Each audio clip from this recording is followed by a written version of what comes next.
Hey y'all, I decided to add vinyl to my disco ball, so I'm like, why not record it? Let's get some content. This was I say everything easy, but y'all, this was real easy. I got my vinyl from 143 Vinyl, and I got my disco balls from Amazon. And the transfer tape, y'all, I haven't weeded anything in so long.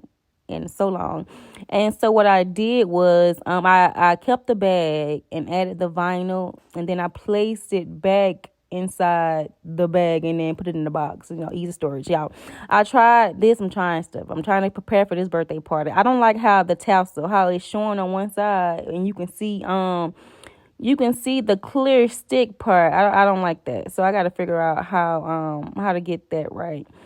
And so when you're adding the vinyl, I did have a little difficulty because of the shape of the disco ball, but I got it on now.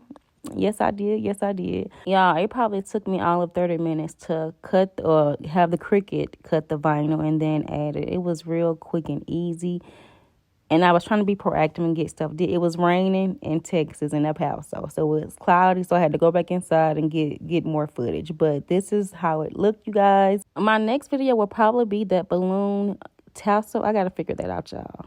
And then I did go to Dollar Tree looking for containers and found this. I do have to get more Starburst. And then I went to Walmart as well for the dessert table.